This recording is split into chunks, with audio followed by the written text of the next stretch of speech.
Welcome to the Chattory with Jazz O'Brien. Jazz will take you on a journey through a wide variety of topics. Be ready to enjoy her passion for insight and knowledge. Please welcome your host, Jazz O'Brien. The podcast is starting in 3, 2, 1.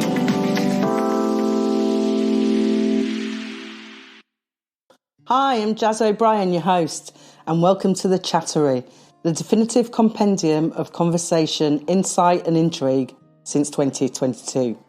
The show that has a list of topics more diverse than my career aspirations, and to coin the phrase, is genre fluid. Everything about everything, or at least that's the aim anyway. As always, if you'd like to reach out and join in the conversation, then please email me on jazz@thechattory.com or drop me a WhatsApp message or voice note on 07506 704 705. Of course, if you're calling from outside the UK, you'll need to put in the country code for the UK, which is +44. Alternatively, head over to thechattory.com and you can get all the contact details on the Chattory website. From the outset, it's important to mention that this episode may not be suitable for very young listeners. As with all Chattory episodes, there is no reference to anything graphic or any bad language, but we do have reference to criminal behaviours and some unsavoury characters. So, with that said then, what's this episode all about? Well, judging from the title, Nicholas Hoogstraten Hide it, stash it, don't put it in your own name, you may assume it's about a bloke called Nicholas. Well, it is and it isn't. None of the Chattory episodes are made with the aim of just stating or narrating a situation without a purpose or relevance behind its facts. So the point today really is not to just list old Nick's at best unsavoury history and to be salacious about it or to shock people. It's to make a point that is relevant today and will frankly stun those of you who've never heard of him and defy logic to those of you who have to an even greater degree. In order to get to the bottom line, however, and as much as I would like to give Nicholas's story the least airtime possible, it's actually necessary and important that we do tell his story so that we can lay bare the gravity and unbelievable bottom line we're dealing with here, which takes us from Brighton and Hove in Sussex to Florida, the Bahamas, Bermuda, London, Africa and back again. I first heard about this bloke, Nicholas Van Hoogstraten, when I was a teenager. I remember seeing him on some news programme or another, spouting his hateful opinions and behaviour regarding various topics, which we'll get onto in due course. Over the years, I've looked into him from time to time to, well, to be honest, see if he's still with us. I can tell you he's still very much of this earth, and his antics have never really fallen out of the public eye. He's one of those people the press love to hate.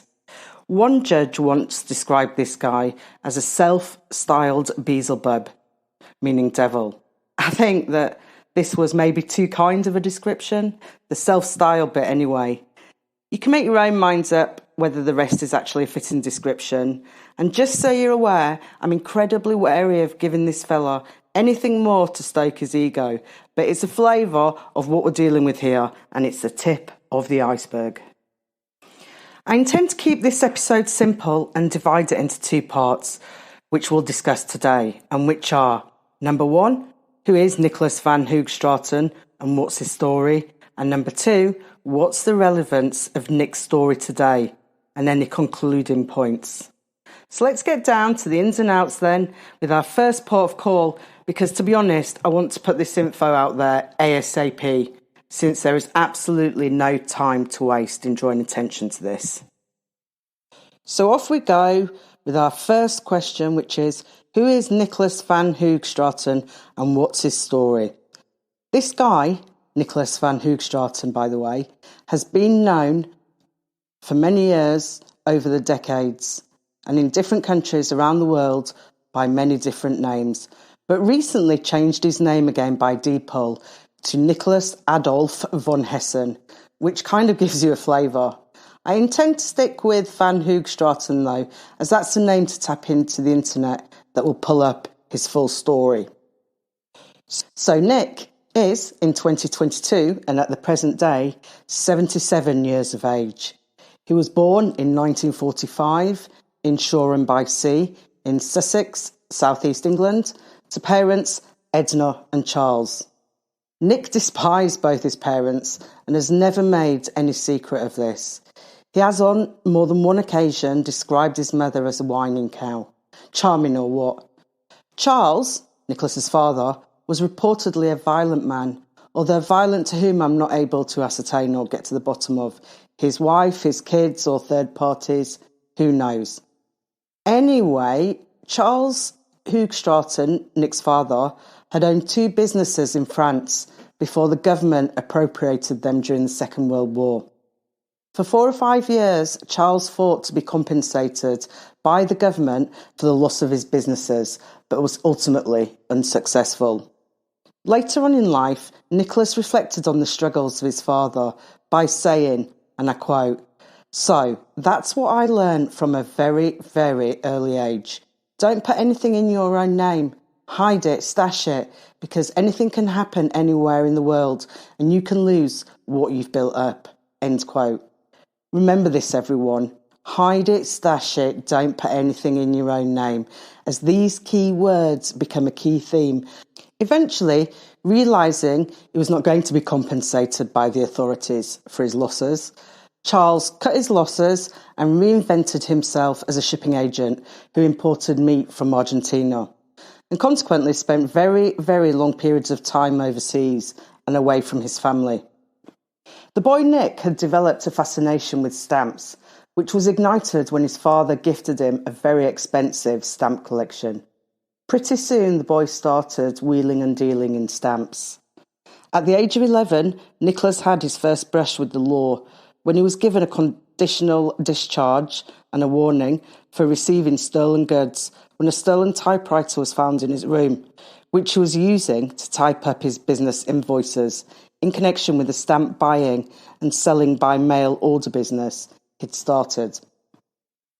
By the age of 12, the very enterprising Nick had managed to trade his way to owning some very expensive stamps indeed.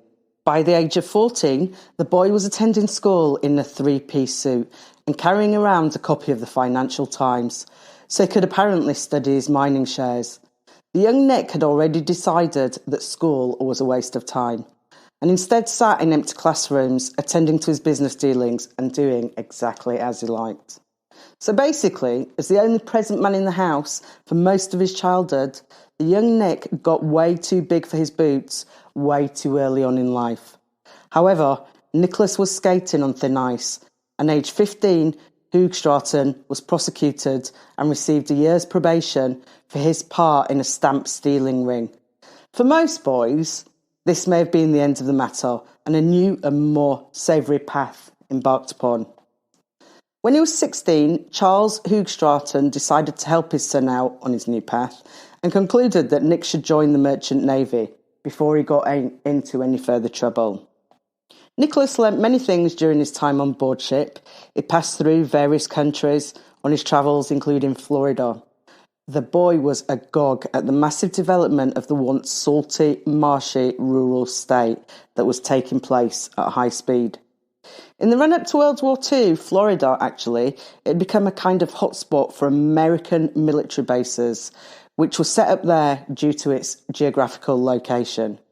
Interestingly, the area also housed some 10,000 Nazi prisoners of war in 22 camps, which were set up in 1943. So, with this boom in activity, the population of Florida basically doubled in a very short period of time. More increase in the population came later, in the 1940s, when most of America's space exploration centres were set up here too.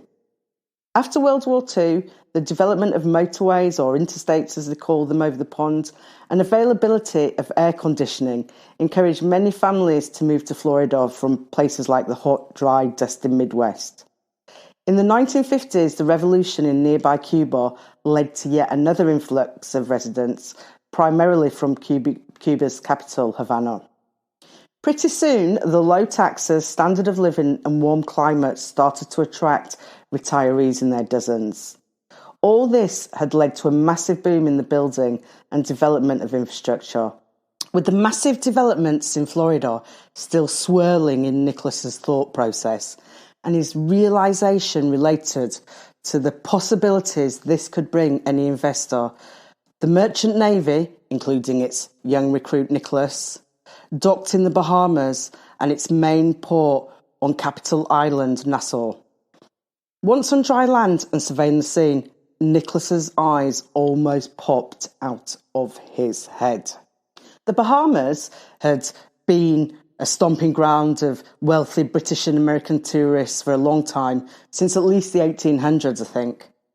About the time that Nicholas and his ship docked at port in Nassau, there was some serious money starting to flow into the 700 or so islands that form the Bahamas.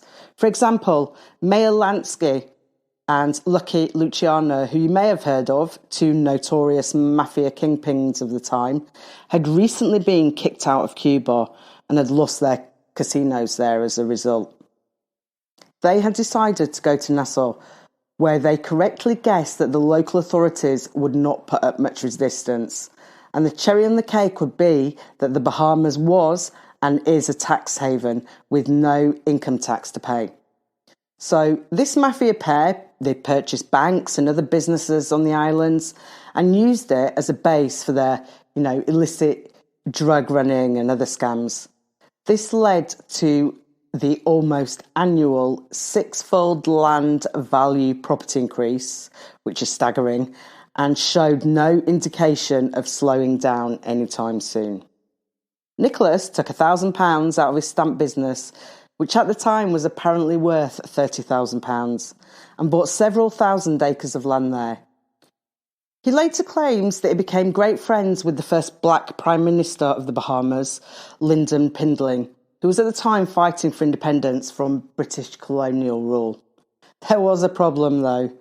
Pindling's regime was propped up and supported by mafia money. Pindling was later, and in the 1970s, forced from power due to his corruption and questionable links. Nicholas van Hoogstraten, with his new money, garish ways, flashy lifestyle, and keen to show off his wealth attitude, coupled with a lack of refinement, was not a fit with the British expatriates living in the Caribbean, who took an instant dislike to him. Still, Nicholas went from richer to even richer. He even went on to buy a hotel in Bermuda, a different Caribbean country. Pretty soon, the value of land in and around the Caribbean Nicholas had bought had rocketed. So he sold up, having made hundreds of thousands of pounds. Aged 17, and a year after entering the Navy, Nick returned home a wealthy young man. There are question marks around his time in the Caribbean and his connection in the Bahamas to a Sir Harry Oakes, as well as connections to the Andes in South America, but we've got enough to be getting on with what he got up to once back home.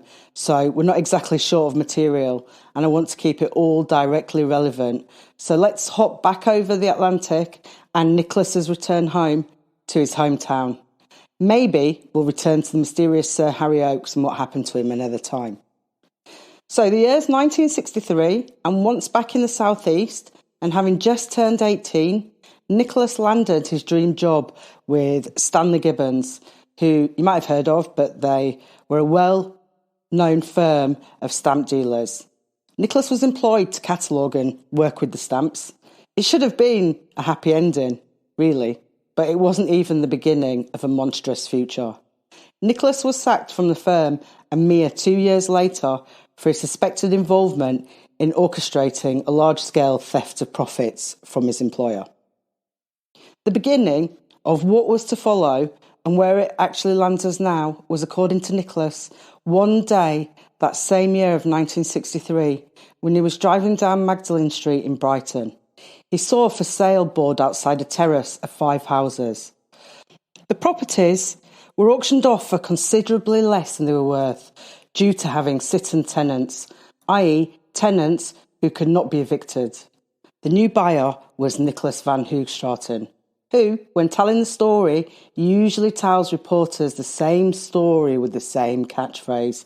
"I thieved them," he likes to repeatedly say. "I thieved them."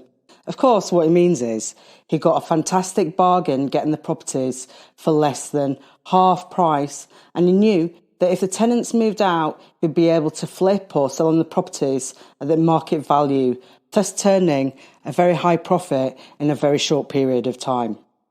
Charles van Hoogstraten, Nicholas's father, had a different recollection of events, it seems. Charles stated in the late 80s that it was him who started investing in property, and he had asked his son, Nicholas, to do the paperwork. Charles claimed he later discovered that his son had cheated him by registering the properties in his own name rather than that of his father. Nicholas has denied this, stating that he had lent his father the money for the purchase, but later changed his mind. Whatever the truth of the story, we'll never know, but Nicholas was on the road to his future self. Another pivotal moment came for Nicholas about this time, as he was about to bump into Bill Baggott, who was described by all who knew Nick at this time, and indeed later on by Nick himself, as a father figure and mentor to the up-and-coming Van Hoogstraten. Bill has also been described as a reclusive tramp with a very serious personal hygiene problem. In their book, Nicholas Van Hoogstraten, Blood and Retribution, Mike Walsh and Don Jordan wrote the following, and I quote, "Hoogstraten's ex-architect Tony Brown recalls his first sight of Baggott. He was in a shiny black frock coat and red waistcoat.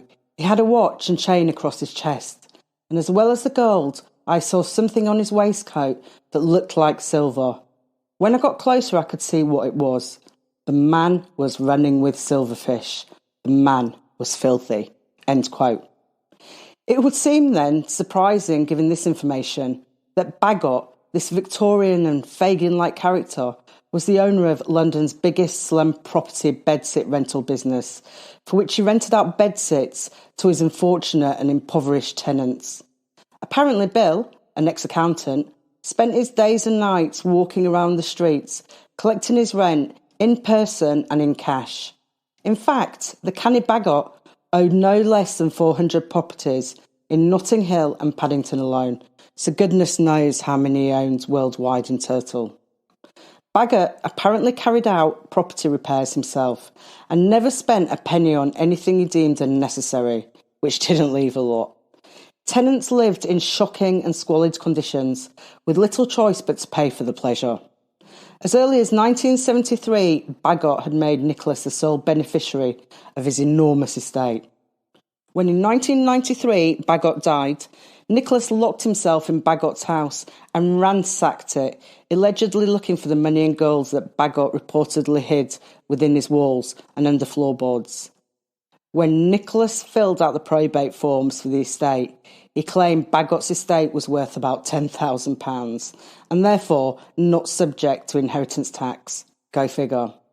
Suffice it to say that there are various court cases and lots of documentation out there linking Baggott and Van Hoogstraten and various companies they both owned through a complex holding system, making it all but impossible to get to the bottom of matters and actually who owned what.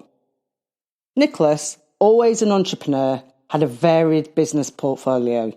He fancied himself as something of a mod, in other words, part of the new breed of cultured, music-loving, hip and swinging kids of the 60s.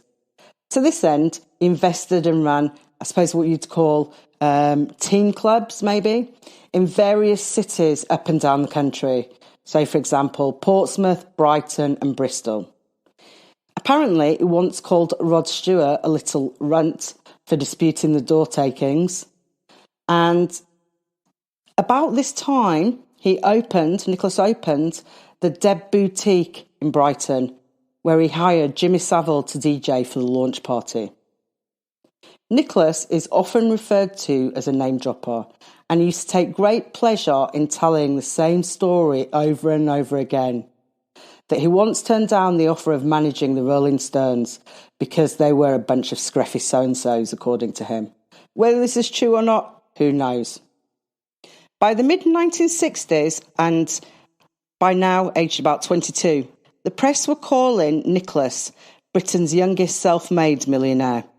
However, the coverage of Nicholas was about to come a whole lot more sinister, let's say, than it had been, and this is something that has only heightened over the years. 1966 was a pivotal year for Nicholas. In fact, it was epic, and I would say one of the main turning points in his life.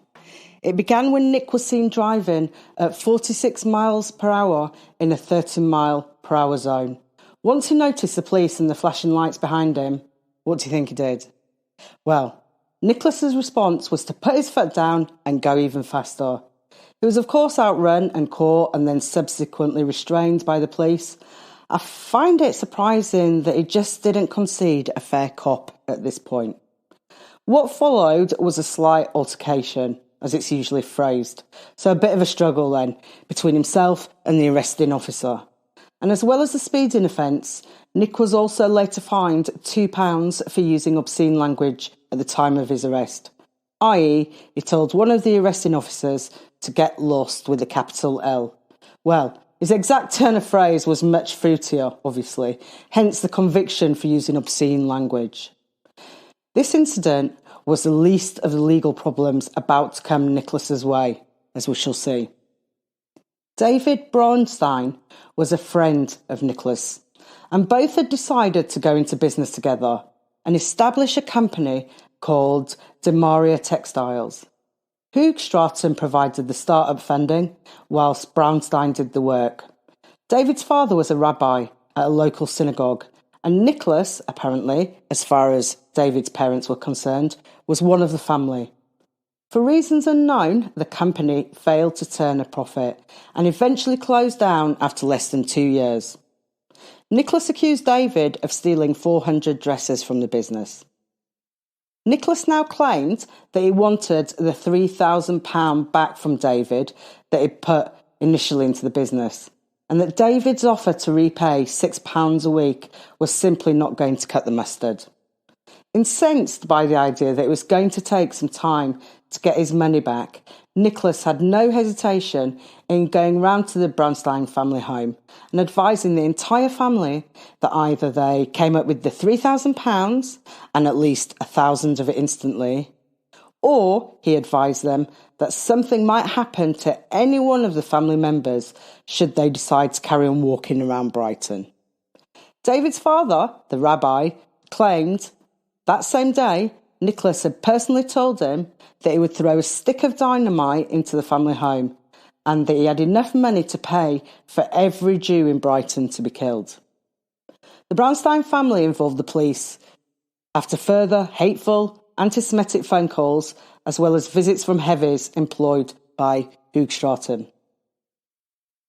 After some persuasion, the police eventually posted a police guard at the Braunstein's family home, who would stand duty outside their front door for several hours every night. On the 12th of November 1966, and at 1 a.m. in the morning, after the police officer guarding the house had clocked off for the night, someone threw a hand grenade through the downstairs window of the Braunstein family home, which exploded and took out the sitting room. Mercifully, no one was injured because the whole family were upstairs sleeping at the time. Obviously, Nicholas was prime suspect number one, and so he was invited along with his solicitor to attend the police station for questioning pretty sharpish. The solicitor remarks that Hoogstraten was appalled at the attack. The problem was that Nicholas found it impossible, both then and now, to keep his mouth shut under any circumstances, and immediately piped up saying, "I'm not appalled, I think it's marvellous. That so-and-so owes me money." Again, his turn of phrase was actually less savoury than that when describing David Braunstein. Nicholas was of course then arrested, and the police, as you would expect, searched his house. Imagine the searching officer's surprise when a hoard of stolen silver was discovered on the premises. Under questioning, Van Hoogstraten claimed that he had bought the items legitimately and always above board from a well-known and reputable antiques dealer called Swalesey. The dealer, when the police came knocking, confirmed Nicholas's account of how he'd come by the stolen silver and confirmed that Nicholas had legitimately purchased the goods. In 1968, and aged 23, Nicholas was jailed for 4 years for malicious damages and demanding money with menaces, after it transpired that it was a Mr. Anthony Albert Lawrence who'd thrown the grenades through the rabbi's front window. Lawrence, also known as Little Legs Lawrence, was a heavy connected to Hoogstraten, who had, about the time of the attack, got his hands on a quantity of explosives which had been stolen from the Chelsea Army barracks. The evidence that Hoogstraten was behind the incident was almost overwhelming, the jury decided. That same year, Little Legs Lawrence, the heavy, who'd launched a grenade through the Brownstein window, was sentenced to 4 years in prison for a separate criminal offence related to an incident in a pub. As soon as Lawrence was jailed, the antiques dealer, the police had previously questioned in connection with the stolen silver, came forward to police and said that, the items that were found in Hoogstraten's house were stolen and that he had not sold him the items and had nothing to do with it. Swalesy claimed that the reason he'd lied earlier was that he was in fear of Little Legs Lawrence, but essentially, since Lawrence had been jailed, the dealer felt more confident in setting the record straight. Therefore, Hoogstraten now finds himself facing 15 charges relating to burglary and the possession of stolen goods. During the second trial, he sacked his previous lawyer and conducted his own defence. He claimed that, this is all a fit-up by the police who were trying to look for bribes. They were all bent, as they said at the time. But his story failed to convince the jury. And as they say, only a fool acts as his own client. It's rarely successful, and it wasn't here. Convicted once more in August 1968, Nicholas was then sentenced to another 5 years to run consecutively or in addition to his original sentence, which would total 9 years altogether. Hoogstraten launched an appeal in 1970 and claimed that the 9 years he was now serving was far more than he would have received had the two cases been heard together. The Court of Appeal agreed with Hoogstraten.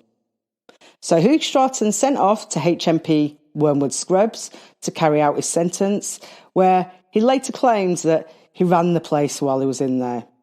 He was released in January 1972 after serving 3 years and 8 months.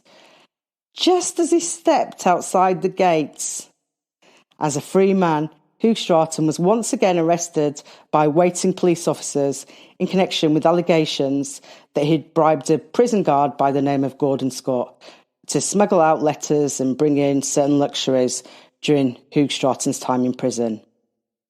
9 months later, and in October 1972, still at only aged 27, Nicholas pled guilty to 2 charges of corruption and received a sentence of 1 year and 3 months.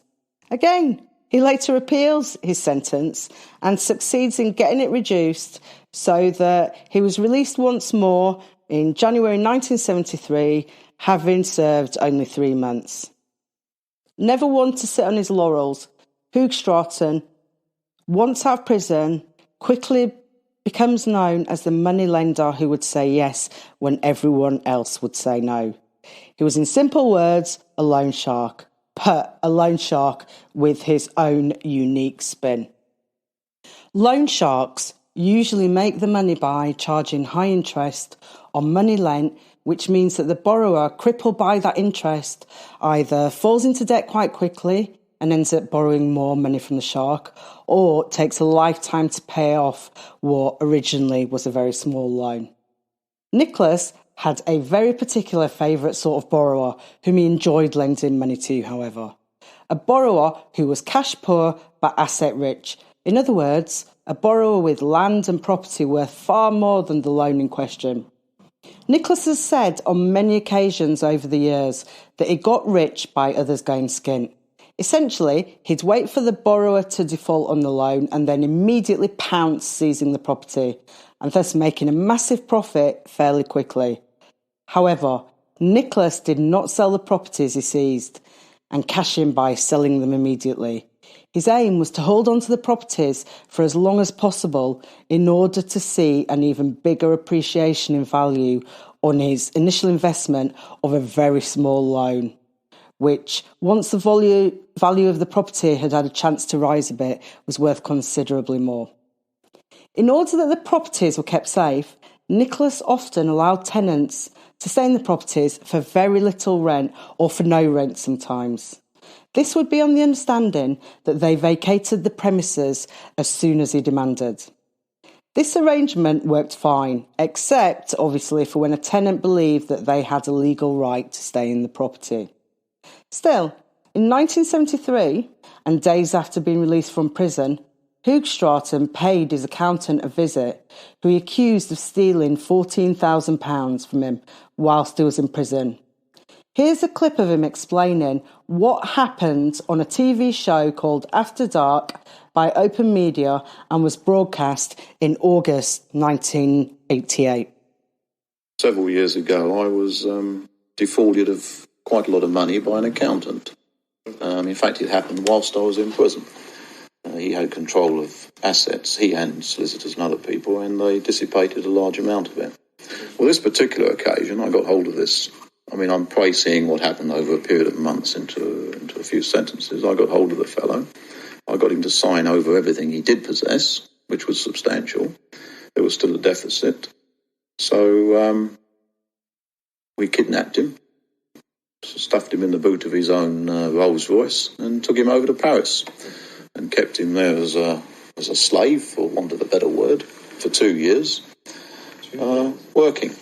He had to work 7 days a week from, I suppose, all hours of day and most of the night on accountancy, on preparing accounts and keeping records and things for my businesses. And on that basis, I worked out that he'd repaid me what he owed me.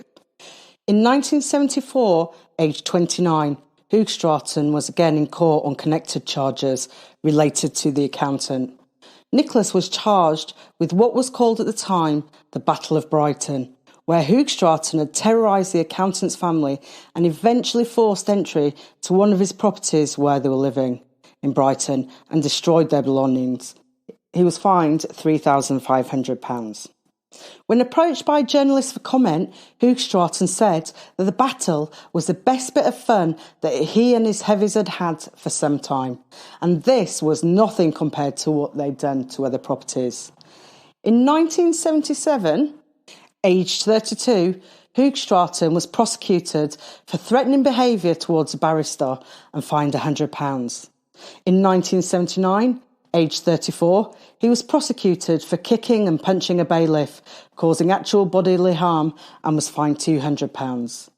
Over the next 10 years or so, countless criminal complaints were made against Hoogstraten, only for witnesses to either disappear or withdraw their evidence right at the last moment. There are many more cases over that period which are publicised in various newspaper reports you can find online, all essentially for similar things that we've already mentioned, so violence, fraud or criminal damage. In 1980, when Nicholas was 35, the Inland Revenue or taxman commenced proceedings against Nicholas for tax evasion. In 1983, Nicholas paid a fine of £5 million, which was later claimed by the Guinness Book of Records to be the largest tax on property owned ever levied on an individual in this country. It was during the 1980s that Hoogstraten really became known as a devil landlord, whose property empire and subsequent wealth had really taken off, to say the least.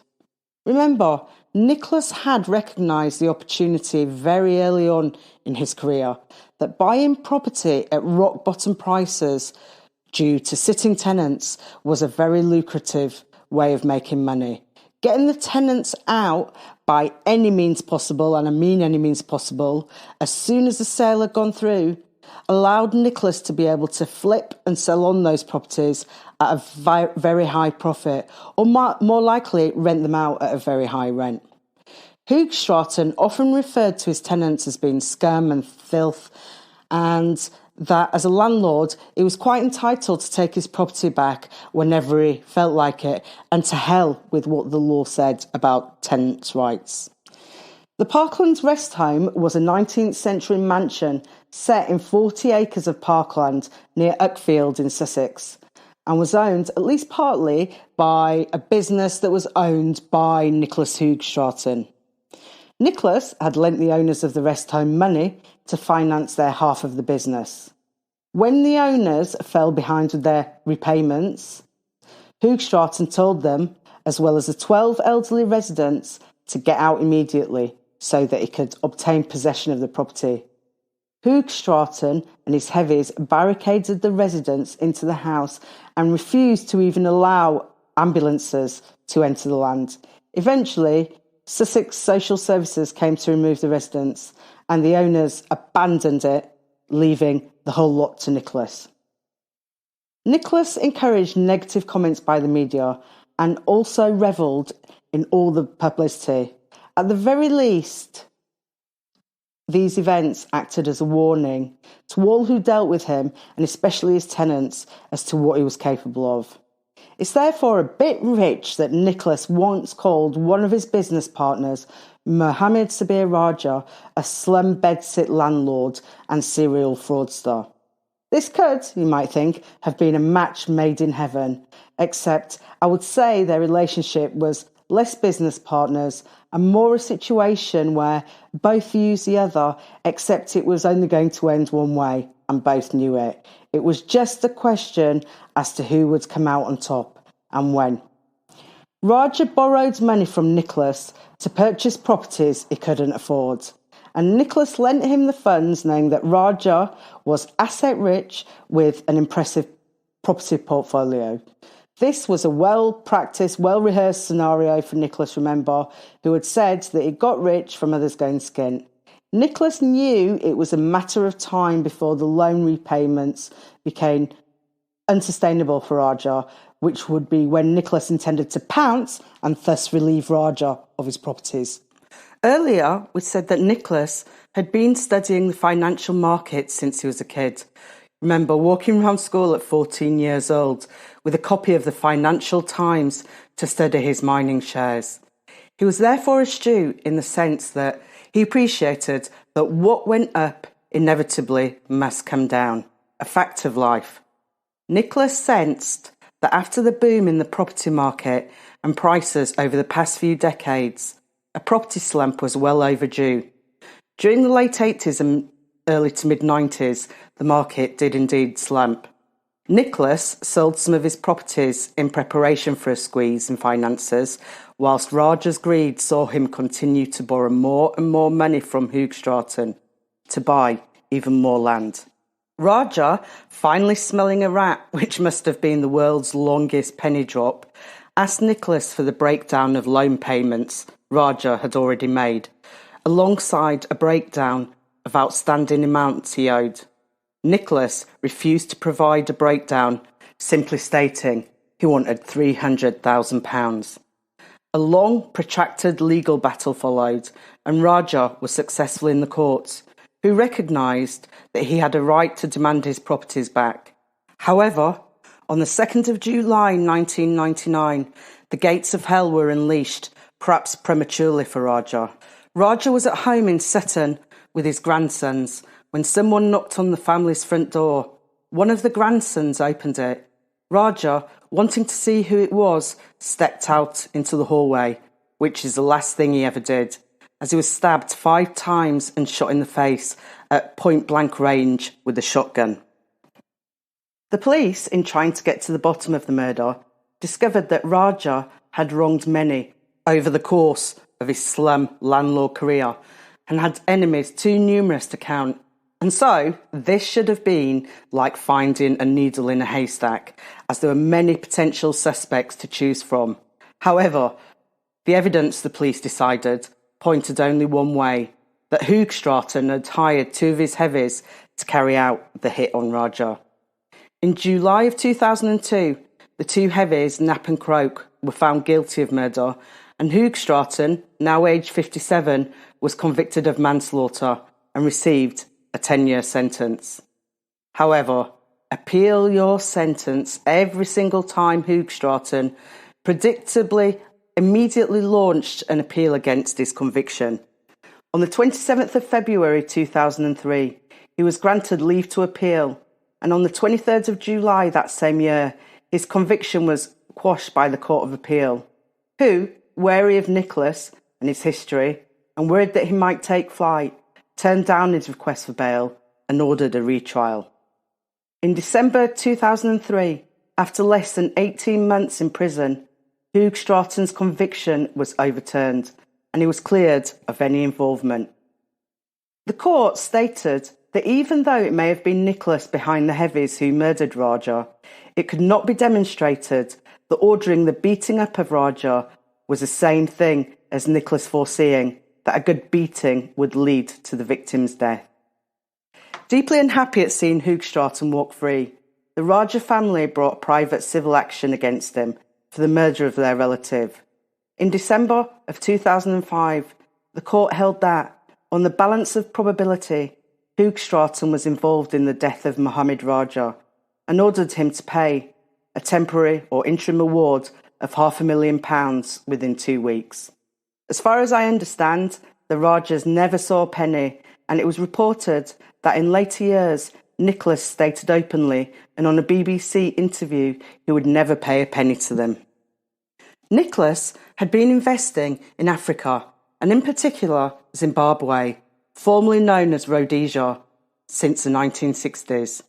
After being stung for £5 million during the 80s for the tax evasion we mentioned earlier, Nicholas moved most of his assets and wealth into African investments. At one point, he was the largest landowner in Zimbabwe, and I believe is still amongst one of the largest landowners there. He's been featured on the Zimbabwean Rich List many times. Nicholas was a great supporter of Robert Mugabe, an ex-leader of Zimbabwe, and through that alliance secured a large number of government contacts and therefore contracts. For anyone who doesn't know much about Mugabe, he was an African politician who was initially hailed as a good guy, but then he ended up as a dictator responsible for the shocking economic crash and widespread corruption in Zimbabwe, all the while watching his own people, who he's meant to be serving, die, often on his orders, and he committed many human rights abuses, including anti-white racism and crimes against humanity, too numerous to list. He was a despot, in other words. He notoriously chased white farmers off their lands during the 80s and 90s, and many families were simply hacked at by Mugabe's local militia before they were able to vacate the farms. Anyone of the same generation as myself and older will remember those awful scenes on the news, as well as the scenes of Mugabe ordering the murder of his own people, well into the thousands over a period of about 40 years. So, how did Nicholas retain his land and wealth in Zimbabwe during the Mugabe reign then? Well, Nicholas got real smart real quick, and really early on during his visits to Zimbabwe regarding what was to come down the line. Since he cultivated his friendship with Mugabe from the very early stages, he was fairly protected. He employed local Zimbabweans in all his business and gave them and their families free milk and meat.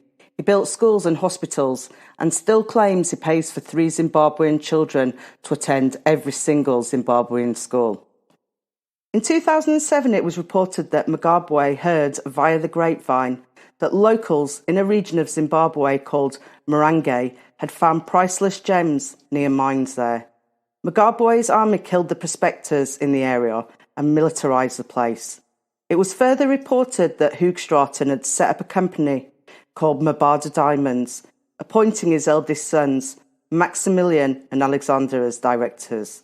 And basically, the plan was for Nicholas and Mugabe to mine the hell out of the area and sell the jewels found to China, thereby siphoning billions and billions out of the country for themselves.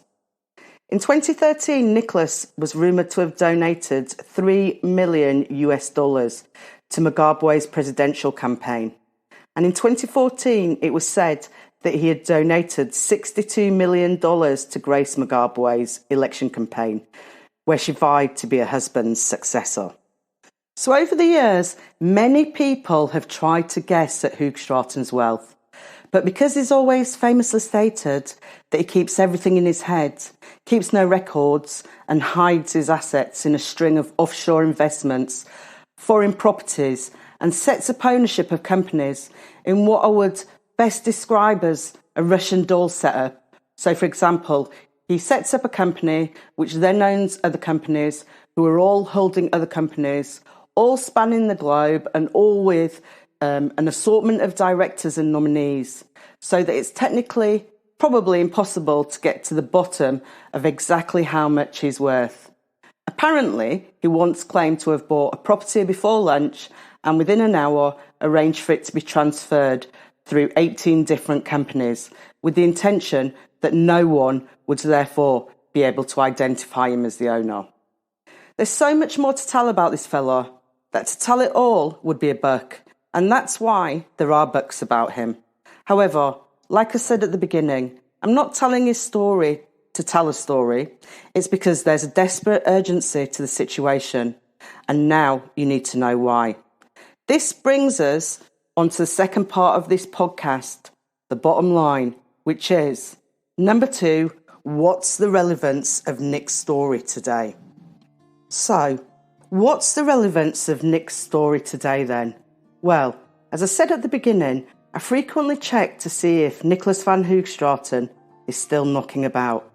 So, imagine my surprise when I read about a situation that I'd somehow managed to miss, because when I looked into it, the story was first raised back in December 2021 by the tabloids. How on earth did I miss it? I wondered last week when I finally noticed it. And then when I did notice it, I felt an overwhelming sense of rage, disbelief and sadness. And this is why. I think that we all know that various hotels and what's meant to be temporary accommodation are used up and down the country to house refugees fleeing sometimes horrific circumstances in other countries. 3 particular hotels in Brighton were at the centre of the article I read. The Langfords is one of the hotels, and we also have the Imperial and the Albany, which are the other 2. All were, as far as I could tell at that stage, housing refugees, including children who've travelled to this country alone. So in other words, unsupervised children. The Daily Mail ran an article in February 2022 on this story, and when commenting on the hotels I just mentioned, they stated, and I quote, "According to the Land Registry, the freeholds of the 3 hotels, the Albany, the Imperial and the Langfords, are owned by Tombstone Limited, which claimed assets worth £58 million in its latest account." The article went on. Tombstone's directors include 4 of Hoogstraten's children, and by all appearances, the hotels remain part of his family business. The company's former directors include 76-year-old Hoogstraten, listed as Nicholas Adolf von Hessen, the sort of name that might prompt questions from those responsible for the care of vulnerable children. The MP for the area of Brighton and Hove, Mr Peter Kyle, who's also the Shadow Secretary of State for Northern Ireland, was quoted in the article to have said, "It's very clear that Nicholas Hoogstraten owns these hotels through his family. I'm sure anyone who knows that name will be appalled.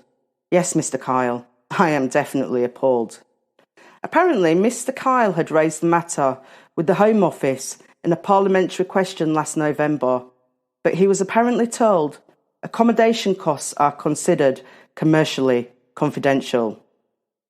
Mr Kyle explained that the room rate would be about £150 per room per night in usual circumstances.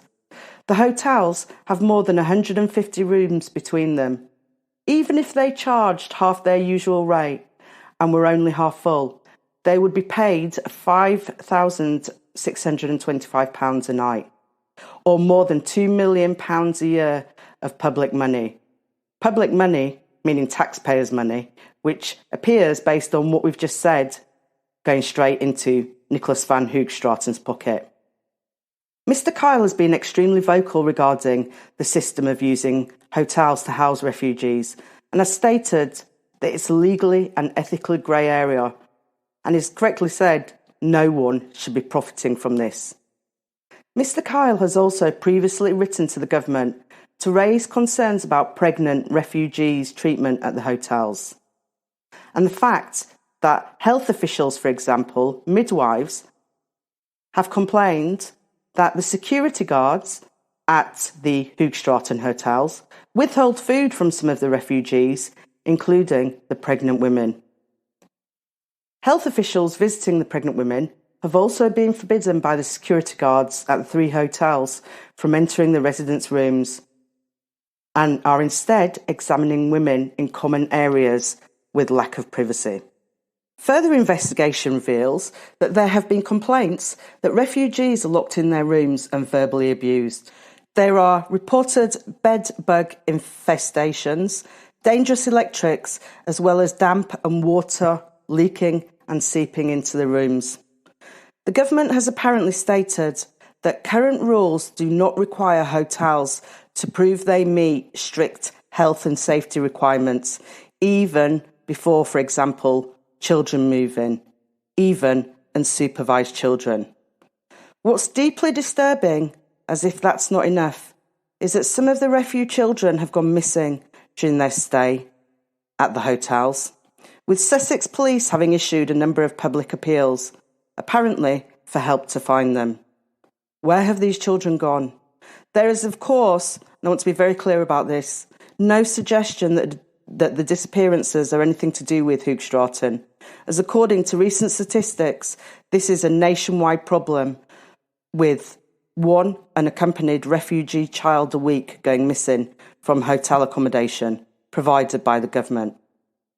I found another article dated the 7th of March 2022 in the Brighton and Hove News, which seemed to provide some temporary relief when it stated 2 hotels in Hove where unaccompanied asylum-seeking children were billeted are no longer being used as a temporary home for the youngsters. The use of the 2 hotels, along with the 3rd nearby hotel, where families have been housed, attracted criticism because the premises are owned by the family of Hove landlord Nicholas van Hoogstraten. It was suggested that Mr. Hoogstraten, who has changed his name to Nicholas Adolf von Hessen, was not the most suitable proprietor. No kidding. However, since March, there has been little to no coverage on the 3 hotels, and whether any of the refugees, including lone children, are still being housed at the Hoogstraten hotels. On Saturday, the 30th of July, I sent 2 emails to try and discover the current situation. The first was sent to all 3 of the Nicholas van Hoogstraten hotels in Brighton, when I politely inquired as to whether any refugees were staying at any of the hotels.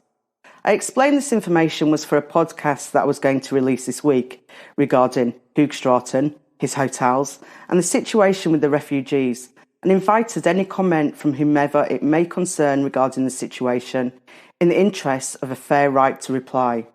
As anticipated, and as to date, I have not received a response. I then decided to call the hotels, but unfortunately the numbers provided on the hotels' web pages do not go through. They have clearly changed their telephone numbers. Keen to discover whether any refugees were still housed at the hotels, I then contacted the office of Mr. Peter Kyle, the local MP for Hove and Shadow Home Secretary for Northern Ireland, who has been so vocal and tenacious in relation to this issue. I wanted to know if he knew whether or not there were any refugees left at the Hoogstraten hotels. I immediately received a response informing me that Mr. Kyle had demanded a report from the Home Office in March and last week had received their report. I have had sight of the report and I would like to read it to you because what it says is shocking. It said, "My team visited the Imperial Hotel on the 19th of May 2022 and was satisfied that the hotel met the required standards. However, they continue to engage with Hove Council and other statutory and non-statutory partners, most recently on the 30th of June, when the ongoing use of the Imperial Hotel was discussed. On establishing a communal play area for the children, I've been made aware that while on occasion an area has been open for this purpose, the accommodation provider has raised some safety concerns around long-term use, namely a lack of CCTV coverage for the area, alongside potentially safety hazards for any unsupervised children playing there. However, my team are continuing discussions with the accommodation provider around whether these risks can be mitigated. So let's pause for a second. So wait, it would appear that yes, refugees are still being housed at the hotels owned by Hoogstraten, and yes, he's still getting taxpayers' cash, millions, and for what? And that some of these refugees, including unsupervised children, who are locked in their rooms because there's no CCTV to monitor the play area. If they are locked in the rooms, how are they going missing, including from the Langfords? Why isn't there more information on these missing children? Is anyone missing them? How often have the police put out a national broadcast about these missing kids, in the same way as if a British child goes missing? It's run immediately on national news channels for everyone to see. Possibly I've missed any national news coverage, but I've never heard anyone else mention this either. The report continues. Our accommodation provider has also been liaising directly with fire authority officers who visited the site on the 9th of June 2022. A number of recommendations to better manage fire safety risks were proposed, and our accommodation provider has proposed actions to meet to the satisfaction of the fire inspection officers. Hang on, let's pause again. So, there are fire hazard issues clearly, which have proposed actions to meet. Are these proposed actions mandatory or recommended? And in the meantime, unsupervised children and vulnerable refugees living in conditions which pose a threat in the event of a fire? The report continues. I am aware that concerns have been raised by local charities around eligible residents not having access to Aspen cards prior to their dispersal from the hotel into longer-term accommodation. We are looking into this and have been provided with the numbers of service users who may be affected and have updated partners accordingly. Let's pause again. So, unbelievably, Aspen cards are going missing and not reaching the refugees they're meant for then. I had no idea what an Aspen card was, but looked it up. And it's a debit payment card given to UK asylum seekers by the Home Office, apparently. The Aspen card provides basic subsistence support so that basically refugees can buy food and other essentials. Well, where on earth are they going then? Is it that they're not being sent to the refugees to the hotel, or is it someone's taking them? Where exactly is the gap here? Is it just the Hoogstraten Hotel where this is a problem, or are there others as well? I'm very interested to hear the government's finding on this point. The report continues. As you will be aware, the UK is experiencing an unprecedented increase in the number of people making life-threatening journeys to cross the Channel. These boats are often carrying unaccompanied asylum-seeking children and, alongside some local authorities not participating in it, have placed unprecedented pressure on the National Transfer Scheme. Out of necessity, with the children's best interests in mind, we've arranged for unsupervised asylum-seeking children to be accommodated on an emergency and temporary basis in hotels, whilst placements with local authorities are being pursued. We recognise hotel accommodation is a temporary means to accommodate the increased numbers of unsupervised asylum-seeking children arriving, and only ever a contingency option and not a long-term solution. The Home Office is using 4 hotels to accommodate young people temporarily, and this includes the Langfords Hotel in Hove. Remember, that's one of the Hoogstraten hotels. The report continues. Earlier in the year, February, the numbers of small boat crossings and therefore arriving unsupervised asylum-seeking children reduced significantly, resulting in a period of a few weeks in which no young people were accommodated at the Langfords Hotel, although a skeleton staff remained. As the number of arrivals increased again with the improving weather, March, out of necessity, unsupervised asylum-seeking children are again accommodated on an interim basis in the Langfords Hotel. We have an established regular forum with partners from Brighton and Hove, including the children's services, the police, health, etc., and really appreciate the support provided to the department and team at the hotel. So, children are being housed, unsupervised children are being housed on an interim basis.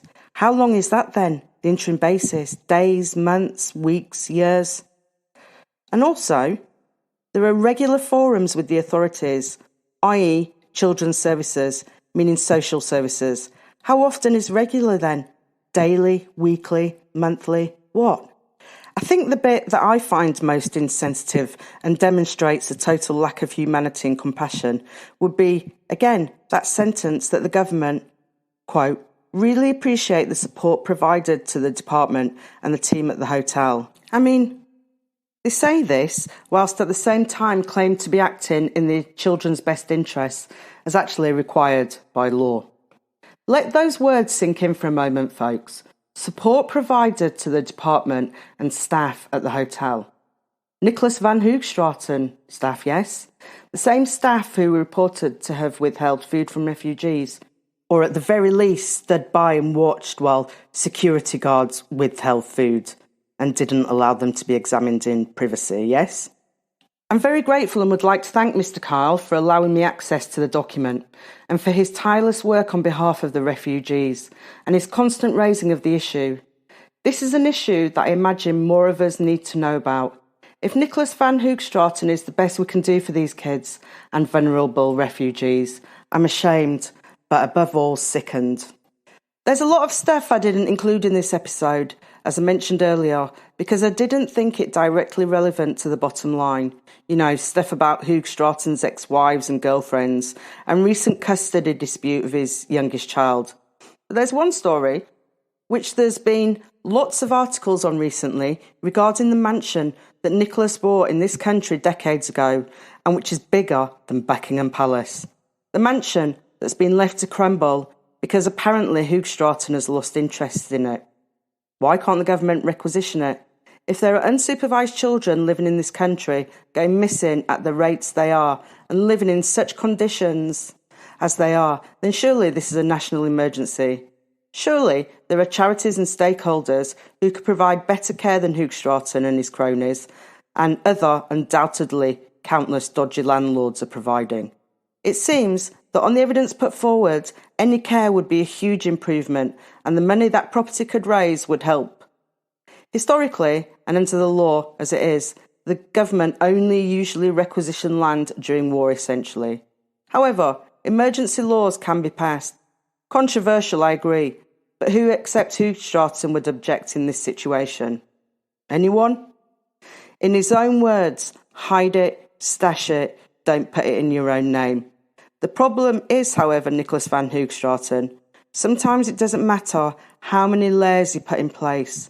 People see through it, and now it appears that you are exposed again, as if anyone was in any doubt whatsoever that you are a bully. Only this time, it's unsupervised kids who fall into your lair.